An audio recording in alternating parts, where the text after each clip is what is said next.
Good morning, everyone. My name is Louisa Slavkova, and this morning we're going to talk about a recent book of my organization, which is called UNREWARDING CROSSROADS, the Black Sea countries amidst the European Union and Russia. And this is how it looks like. You're happy to have a look at our website, which is sofiaplatform.org, and this is where you can find our publication.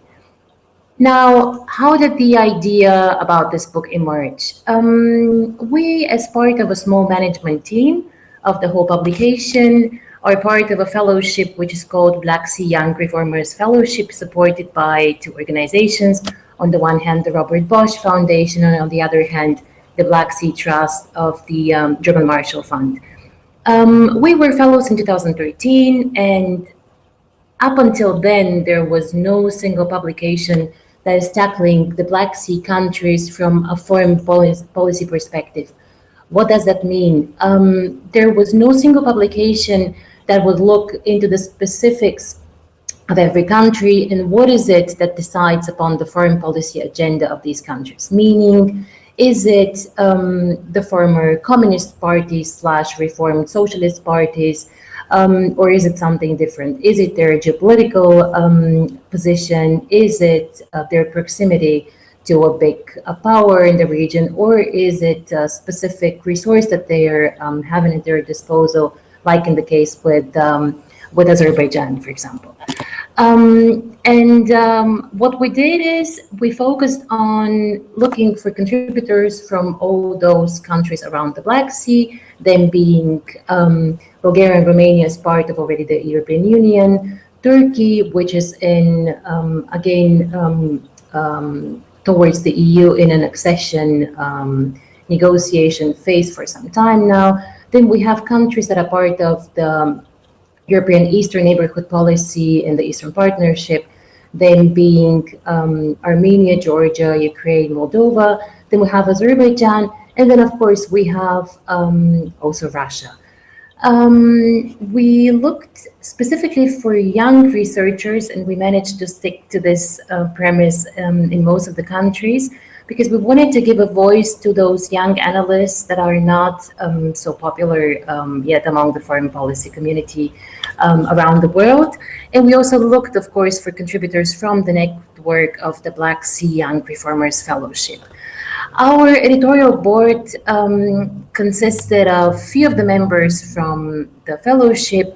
Anna Hichirinyan, who was my partner in the project, and is a young foreign policy analyst from Armenia.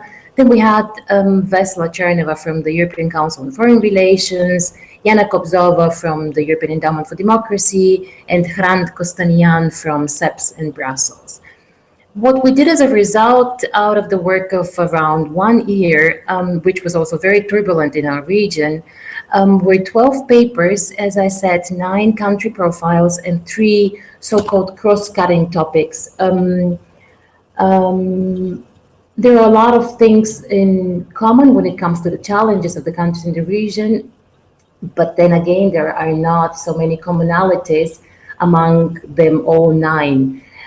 So the 3 cross-cutting topics are, one of them being energy, because we found out that most of the countries around the Black Sea have similar energy challenges to face. The other topic is hard security, because it's again very high on the agenda of the Black Sea region since the annexation of Crimea and the ongoing war in the eastern part of Ukraine. And the third cross-cutting topic is focusing on Europe's eastern policies, and it is in light of the ongoing review of the European neighborhood policy. So what has been our main assumption in the book? There is the dichotomy between the European Union and Russia in the Black Sea region, and apparently there are a number of countries that are caught in between. Some of them are aligning with the European Union, some of them are aligning with Russia. And apart from few of them, none of the countries is really able to make a choice which is based on its genuine needs. their choices are rather having what we also call in the book a price tag of the consequences of a wrong choice. And this is something we've seen through be it frozen conflicts, invasions, or gas price increases. While the European Union is having a so-called enlargement fatigue, this fatigue is grounded in solid arguments against an enlargement to the east, at least to this point. We have at the same time Russia that initiated a counter integrational project, the Eurasian Economic Union, as a counterweight to the EU attempts. So the question remains open whether the Eurasian Union will become ever a genuine driver for regional integration and whether it will serve the other countries rather than itself. But nevertheless, these two projects clash in this more or less contested neighborhood, and none of them is able to offer what the countries in this neighborhood call for. This is partially also because these countries have a lot of homework to do, but also, as I said, a part of partially because on the one hand, Russia's intentions are probably not as genuine as one would expect an integrational project to be, and on the other hand, because the European Union is not ready yet to commit to a deeper integration with the neighboring countries. The book, in terms of structure, is organized in 4 chapters. One covers, as I said, this common neighborhood of the EU and Russia. The second chapter covers or focuses mainly on the EU and Russia and what are their aspirations in the region. The third chapter covers Bulgaria and Romania as part of the European Union and tackles also Turkey, again for structural reasons, as one which is already having accession negotiations with the European Union. And the fourth chapter is the so-called thematic chapter that covers topics like energy and hard security. Now I'm going to go through the content of the book a little bit to be able to give you a sense. And I'm very sorry that this is, of course, not going to be that detailed as it would have been if you would have here, instead of me, 12 contributors sitting and talking to you. I would start by saying that the Black Sea region, as any other region perhaps in the world, is a question open to debate and is as a region a product of a construct. It, compared to other regions, though, has little or less things in common when it comes to all the Black Sea countries, in terms of economy, in terms of political setup. And I'm saying this being aware that, of course, most of the countries, but not all, have their post-Soviet / post-socialist past. But when you think of other regions like even the BRICS or Western Balkans or Central Eastern Europe, there is more in common than when it comes to the Black Sea countries, because first of all, they all vary in size. They vary in terms of their experience in the past. I mean, on the one hand, we have a country like Turkey, and on the other hand, we have a lot of post-Soviet countries. So the construct Black Sea region is old, but it regained popularity in the early 90s after the collapse of the bipolarity of the world order, and when, of course, the regional powers started re-emerging from the ashes. And of course, they also started seeing opportunities on the one hand, but also challenges. Very soon, and especially in the past 1 decade, the Black Sea region somehow realized, and also the external observers, I guess, that the challenges and the division lines are sometimes bigger than we can handle at once. And the more assertive engagement on the one hand of Russia with the Black Sea region and on the other hand of the EU brought the countries willingly or not, brought the EU and Russia in a rivalry for the common neighborhood. In the wake of the Big Bang enlargement of 2004, in the experience that the European Union did with countries previously that would have needed more reforms in order to join the EU, the EU saw itself persuaded but also pressured to decide what to do with its neighbors to the east, instead of instead of offering them the integration perspective.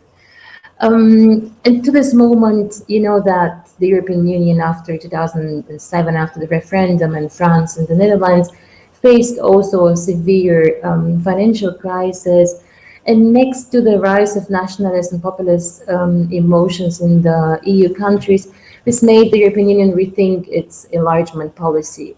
Within the European neighborhood policy, it came up with the setup of the Eastern Partnership, which is, broadly speaking, a framework that supports the reforms and fosters political association, but also economic integration of the Eastern neighbors within the EU. And these are, I mentioned, Armenia, Azerbaijan, Belarus, Georgia, Moldova, and Ukraine. Since 2009, there are always progress reports published by the European Commission, and the initiative has indeed significantly altered the foreign policy choices of these countries. At certain moments, even of countries like Belarus. And over the last years, many of these countries have embarked upon the course of developing a closer cooperation with the European Union, while others have decided to stay closer to Russia, be it on the one hand for economic, but also for security reasons, as I mentioned. So not only the neighborhood of the EU and Russia has started changing, but Russia has also started reinventing its role in the same neighborhood. And its ambitions pushed it to follow its own kind of Eurasian development path. And we saw the emergence of the Eurasian Economic Union, which is, from normative perspective, very much following the rules and the base on which the European Union is grounded. It currently counts Armenia, Belarus, Kazakhstan, Russia, of course, and Kyrgyzstan to its members, it's, as a project, the Eurasian Union is in a kind of an exclusive opposition to the European project. Russia has always considered its neighborhood to be traditional and exclusive sphere of influence, and of course saw the EU initiative as an encroachment over its own interests. From what we called around the war in Georgia a sleeping bear, Russia turned into a violent aggressor in order to counter EU's kind of soft power approach of integration of the Eastern neighbors. And Russia adopted different tactics to kind of follow its divide and rule, be it by creating frozen conflicts in the region, or be them to have or to make an attempt of kind of Bosniization of a country, like we see right now in Ukraine. So this is a term that I hear more often nowadays, analysts speaking of. So the so-called Russian world doctrine that is touching upon Russia, protecting the interests of its Russian minorities in neighboring countries. So following this doctrine, let Russia annex and invade a sovereign state only to prevent it gravitate towards a Western sphere of influence. So looking at these two, so looking at the EU and Russia's approach to the neighborhood, we have, of course, the countries themselves, part of the Eastern Partnership Initiative, and it's a common premise of small states that they need to maintain a very well-balanced relationship with large power centers in their neighborhood, and in this case, this has been the attempt of all the small countries, basically all the countries in the neighborhood. So they've tried to keep this well-balanced relationship with the EU and Russia, because very often these are important, even vital partners when it comes to their economy. So as I mentioned in the beginning, instead of grounding the cooperation between these countries and the EU or Russia on the specific needs of the countries, they very often their relations came with this price tag of the wrong choice made. And in this attempt to balance out has proven to be very often counterproductive, and the countries sooner or later found themselves at what we called an unrewarding crossroad. So the countries are facing this very difficult dilemma, but also very costly for them, between what looks, at least at this stage, like two irreconcilable projects, the European and the Russian one. Some even would call them not only two irreconcilable projects, but also different civilizational choices that these countries need to make when and if deciding whether to side with the EU and whether to with Russia.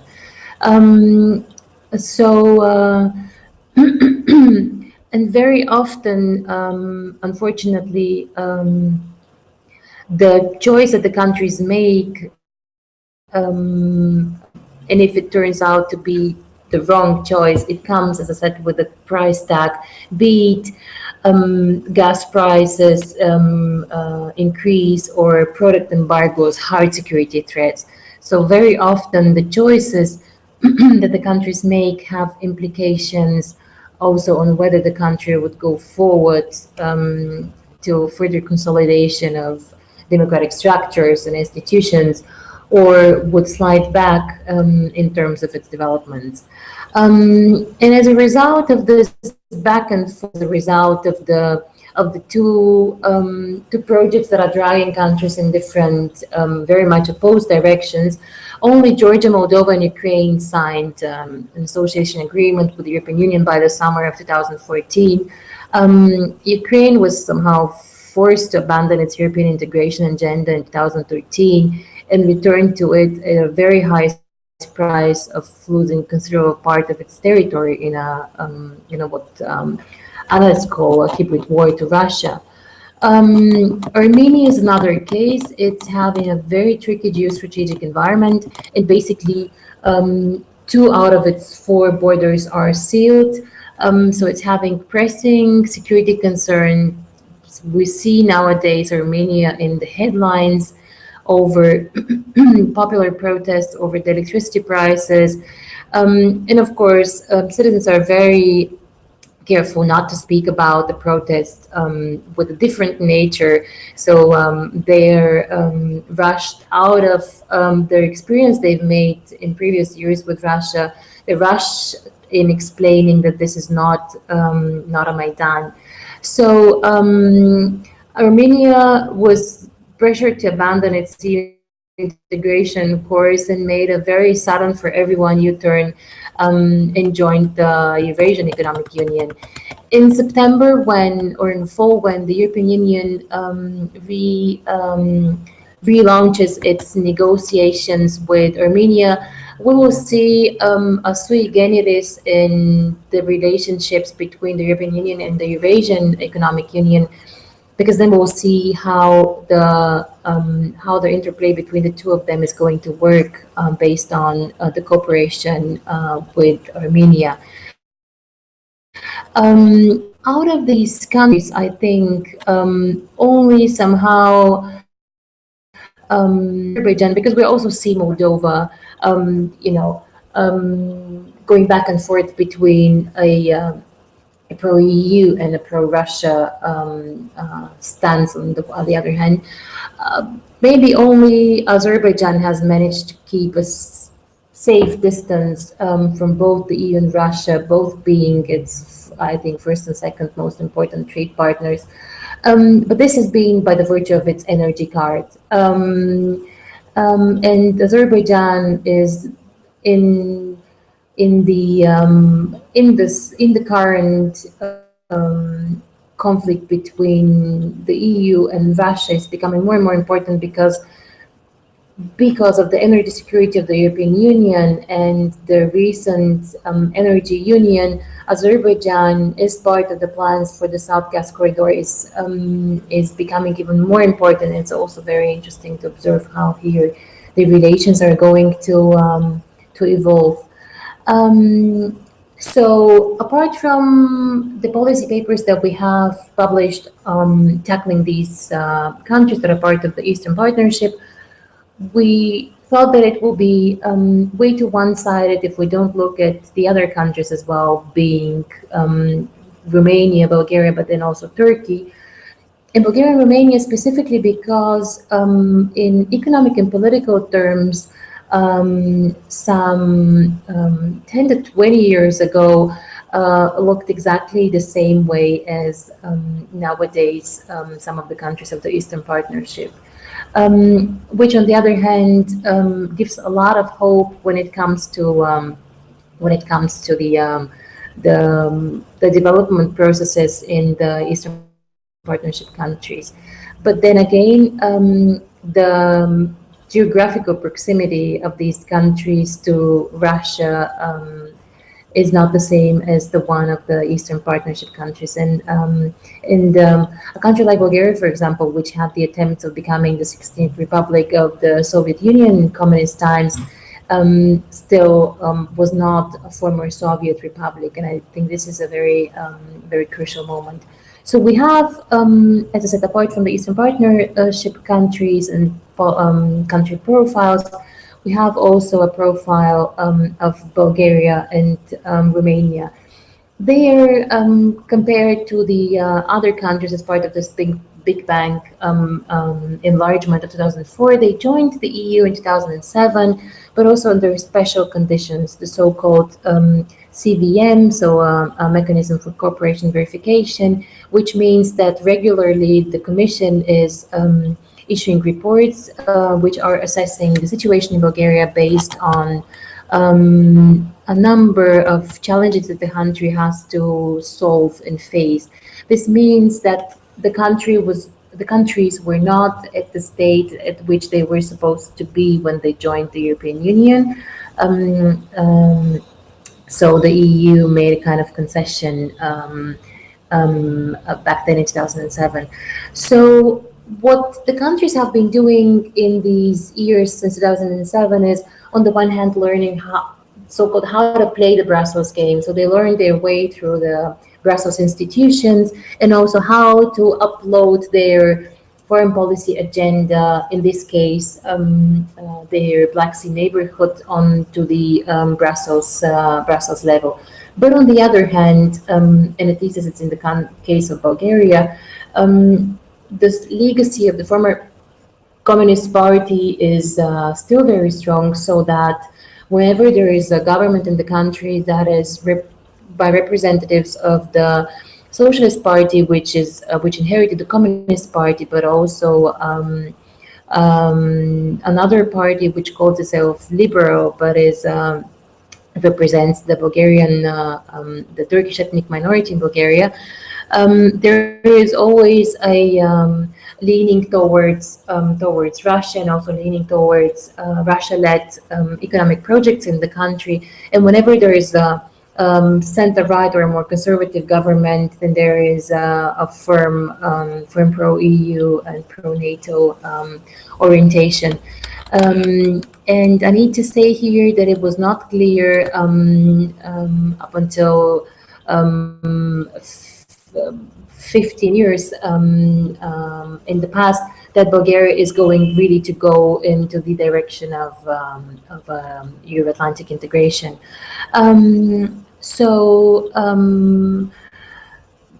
We can say that, as I said, I mean, Bulgaria, because Bulgaria is the country that is most familiar to me. We had, I can say, a number of missed opportunities in this attempt to, kind of reinvent ourselves or search our own identity, caught in between the legacies of the Soviet past and the West on the other hand.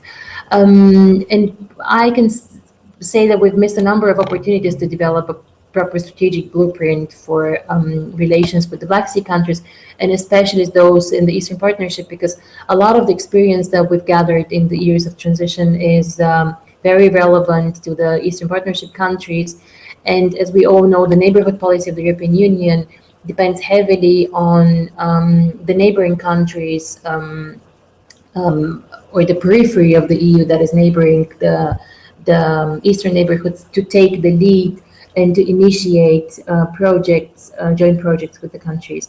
So apart from Bulgaria, we have also Romania, which was also part of the Soviet bloc until '89, and it has also kept a very low profile in the Eastern Partnership region, except apart, of course, from its engagement with Moldova, because Romania has a number of other, I would call them rather perceived foreign policy challenges, having on the one hand neighboring Hungary, where there are growing concerns about the direction into which the country is going with its new, very conservative leadership.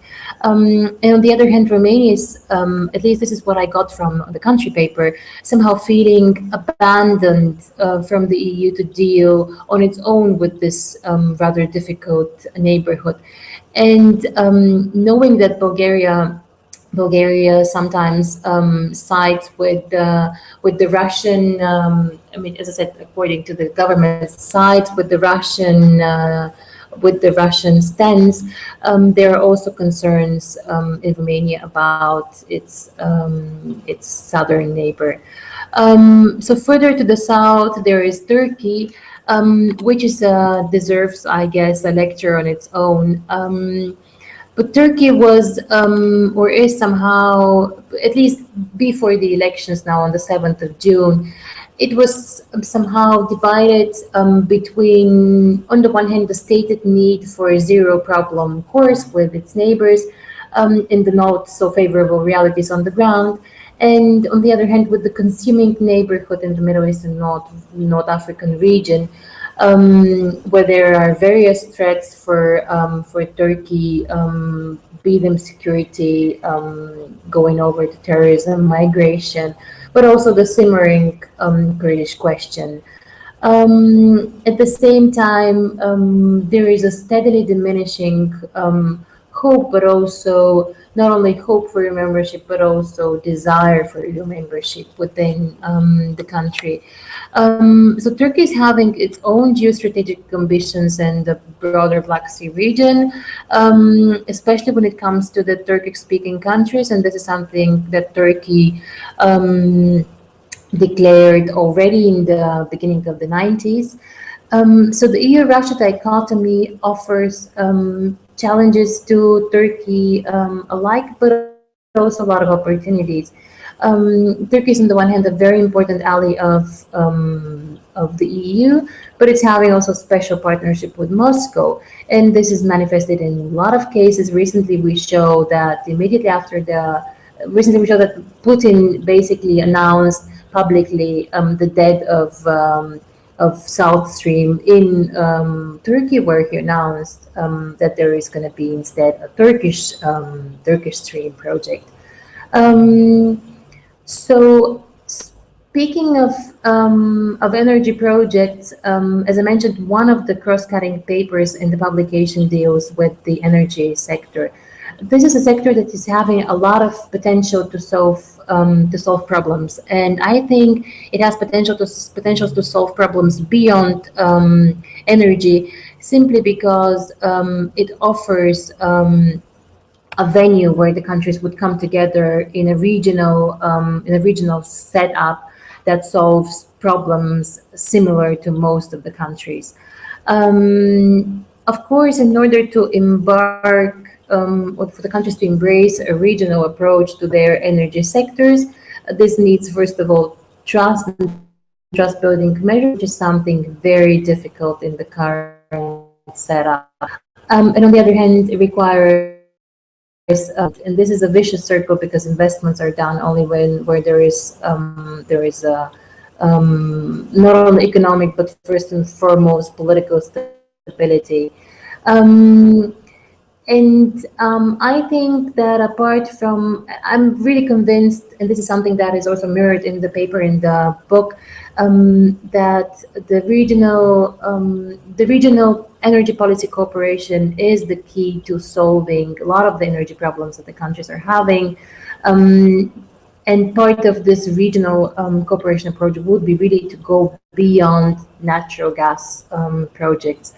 Countries in the Black Sea region have naturally divergent and competing roles when it comes to energy, because some of them are big consumers, some of them are transit states, and some of them are suppliers. The recent EU project on this kind of energy stage is the Energy Union, and in my view, it offers a very good venue for cooperation for these countries. To kind of try to wrap it up or sum it up, the EU-Russia rivalry alters the entire geostrategic and security setup of the region. This is beyond any question.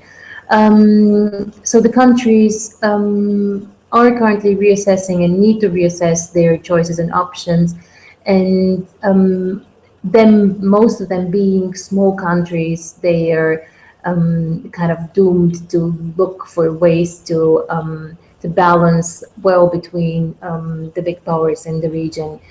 The European Union is now reassessing its neighborhood policy and has started drafting recommendations.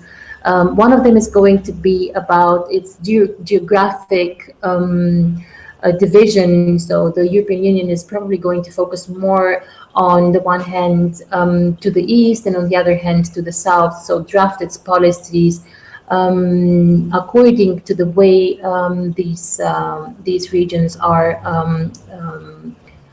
constructed. On the other hand, the European Union is now reassessing its so-called global foreign policy and security strategy. This is a strategy that was drafted in 2003. You remember back then the Iraq war and the need for the EU to speak in one voice. But the global strategy of the EU is already outdated, so it is now looking at a world that is more contested and more complex than it was some 10 years ago. And how it addresses these regions is also going to be part of its new setup.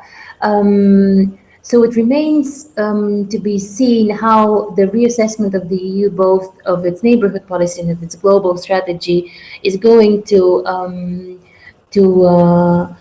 reshape the way the EU works with the southern neighbors, and how it not only supports the democratic reforms in these countries, but also addresses other problems such as energy, hard security, and stability, but without further antagonizing the situation.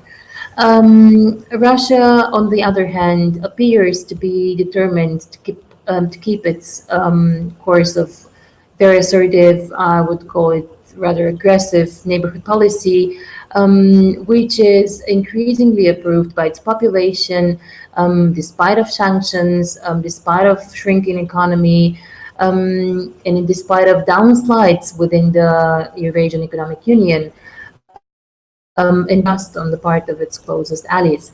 And I think the time ahead is especially difficult countries, because they need to stick to a very tough reform process. And me coming from a country that underwent this process, I can say that it's keeping sight of the long-term perspective is sometimes very, very difficult. And the geostrategic contention poses immediate economic and also security threats for them. At this situation that looks both as a crisis and as a stalemate, we very much hope that our publication will give a very fresh impetus to all the policymakers engaged in rethinking the new European order.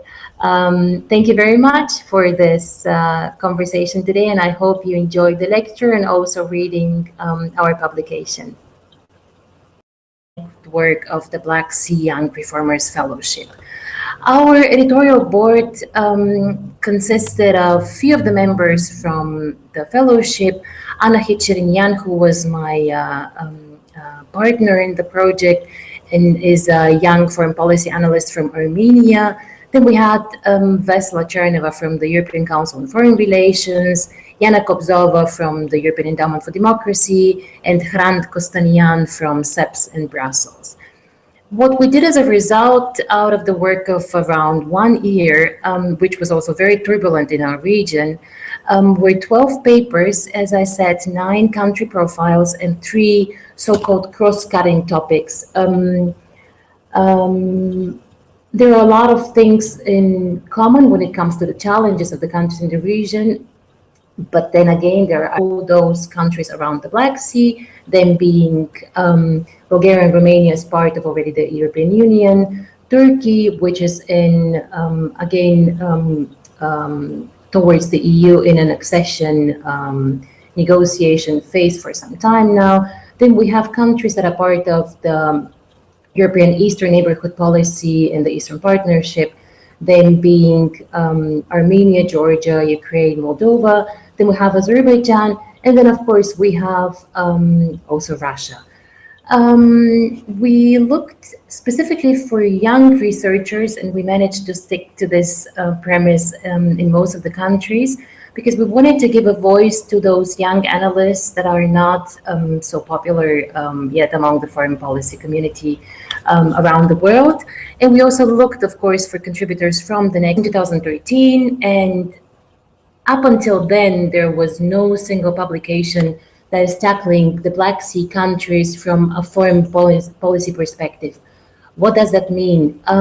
There was no single publication that would look into the specifics of every country and what is it that decides upon the foreign policy agenda of these countries. Meaning, is it the former communist parties / reformed socialist parties, or is it something different? Is it their geopolitical position? Is it their proximity to a big power in the region? Or is it a specific resource that they are having at their disposal, like in the case with Azerbaijan, for example? What we did is we focused on looking for contributors from all, not so many commonalities among them all 9. So the 3 cross-cutting topics are one of them being energy, because we found out that most of the countries around the Black Sea have similar energy challenges to face. The other topic is hard security, because it's again very high on the agenda of the Black Sea region since the annexation of Crimea and the ongoing war in the eastern part of Ukraine. And the third cross-cutting topic is focusing on Europe's eastern policies, and it is in light of the ongoing review of the European neighborhood policy. So what has been our main assumption in the book? There is the dichotomy. Good morning, everyone. My name is Louisa Slavkova, and this morning we're going to talk about a recent book of my organization, which is called UNREWARDING CROSSROADS, the Black Sea countries amidst the European Union and Russia. And this is how it looks like. you're happy to have a look at our website, which is sofiaplatform.org, and this is where you can find our publication. Now, how did the idea about this book emerge? We, as part of a small management team of the whole publication, are part of a fellowship which is called Black Sea Young Reformers Fellowship, supported by two organizations. On the one hand, the Robert Bosch Foundation, and on the other hand, the Black Sea Trust of the German Marshall Fund. We were fellows